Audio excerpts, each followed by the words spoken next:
Bismillahirrahmanirrahim. Assalamualaikum warahmatullahi wabarakatuh. Salam guru penggerak. Bapak Ibu guru hebat, apa kabarnya? Semoga kita selalu semangat ya dan sehat selalu. Pada kesempatan kali ini, saya Nur Herana Husain, calon guru penggerak angkatan 11 dari UPTD SD Negeri 34 Parepare, Sulawesi Selatan, akan menyampaikan koneksi antar materi dari modul 11 yang sudah saya pelajari, yaitu kesimpulan dan refleksi dari pemikiran Ki Hajar Dewantara. Pendidikan dan pengajaran tidaklah sama. Pengajaran merupakan proses yang berfungsi membimbing para pelajar atau siswa di dalam kehidupan, yakni membimbing mengembangkan yang harus dijalankan oleh peserta didik.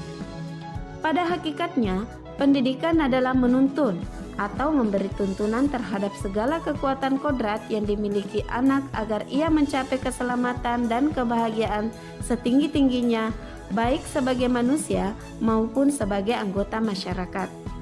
Pengajaran adalah proses pembelajaran yang pada hakikatnya merupakan proses interaksi antara guru dan peserta didik. Prosesnya yaitu penyampaian pesan dari guru melalui media tertentu ke penerima pesan atau peserta didik. Pesan yang akan disampaikan oleh guru kepada peserta didik adalah isi ajaran atau materi yang ada pada kurikulum.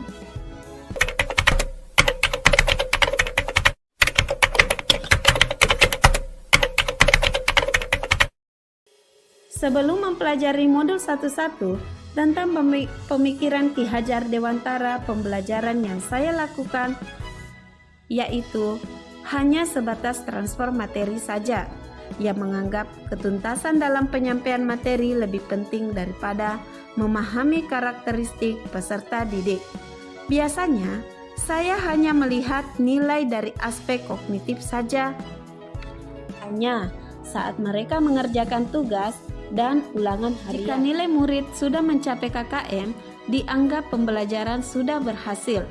Selain itu, saya beranggapan murid hanya sebagai objek pembelajaran, sehingga pembelajaran terpusat pada guru atau teacher center. Sebelumnya, saya tidak memperdulikan apakah murid sudah benar-benar paham dari apa yang saya ajarkan atau tidak, karena tujuan utama saya adalah lebih ke tercapaian materi, mengingat materi saya cukup padat dari tiap semesternya. Saya pun hanya meminta siswa menghafal materi yang saya berikan atau ajarkan tanpa memikirkan apakah materi itu sudah dipahami dengan sepenuhnya atau belum, sehingga saya pun sering merasa gagal atau mengeluh jika banyak murid yang tidak tuntas setelah melakukan evaluasi.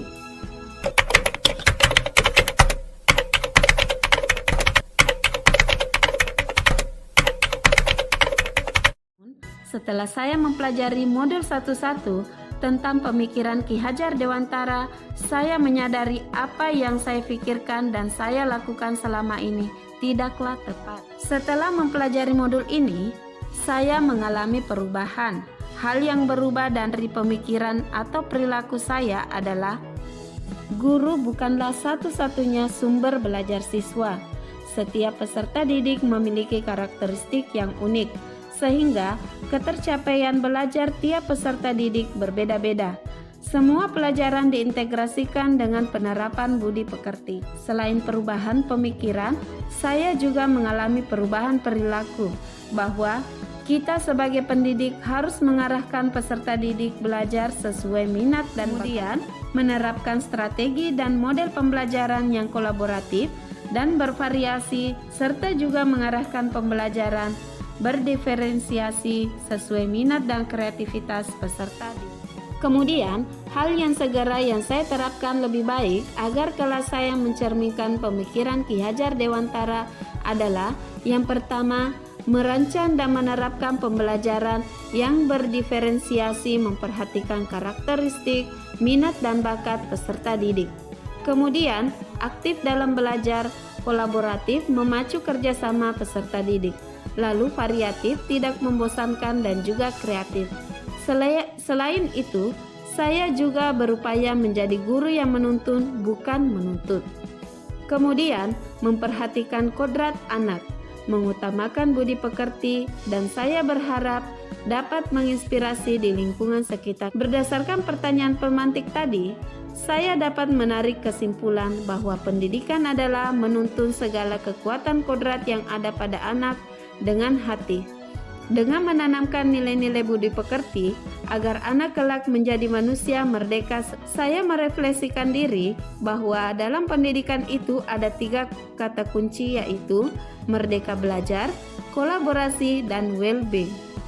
Yang diartikan di sini, peserta didik dan guru menerapkan konsep merdeka belajar dan berkolaborasi mengembangkan potensi sesuai karakteristik peserta didik demi mewujudkan peserta didik yang senantiasa sehat, selamat, dan bahagia. Sekian pemaparan koneksi antar materi dari saya. Terima kasih atas perhatiannya. Assalamualaikum warahmatullahi wabarakatuh.